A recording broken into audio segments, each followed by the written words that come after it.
म्हसवड पंढरपूर मार्गावर पिकअप विहिरीत कोसळून एकाच कुटुंबातील 8 ठार, 5 जणांना वाचवण्यात यश. म्हसवड येथील सिद्धनाथाचे दर्शन करून परत जात असताना म्हसवड पंढरपूर रस्त्यावरील तांदुळवाडी तालुका माळशिरस गावाच्या हद्दीमध्ये पिकअप गाडी पाण्याने पूर्ण भरलेल्या विहिरीत पडून 8 भाविकांचा मृत्यू झाल्याची दुर्दैवी घटना घडली आहे. पंढरपूर तालुक्यातील रांजणी येथील भाविक म्हसवड येथे देवदर्शनासाठी गेले होते. परतताना मलोळी तांदुळवाडी गावाच्या परिसरामध्ये गाडी आली असता चालकाचे गाडीवरील नियंत्रण सुटल्याने रस्त्याकडेला असणाऱ्या विहिरीत गाडी पडली.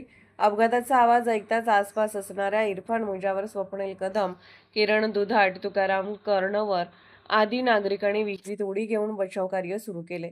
यामध्ये 5 भाविकांना वाचवण्यात यश आले आहे. या अपघातामध्ये इंदुबाई बावचे वय 60, पूजा बावचे वय 27, पूजा सातोरे वय 23, अश्विनी बावचे वय 27, संस्कार बावचे वय 14, संस्कार बावचे वय 14, संस्कृती बावचे वय 14, आरव सातेरे वय 8 आणि समर्थ बावचे वय 6 महिने याचा मृत्यू झाला आहे. या दुर्घटनेमुळे रांजणी गावावर शोककळा पसरली असून राज्य सरकारने मृतांच्या नातेवाईकांना 5 लाखाची मदत जाहीर केली आहे.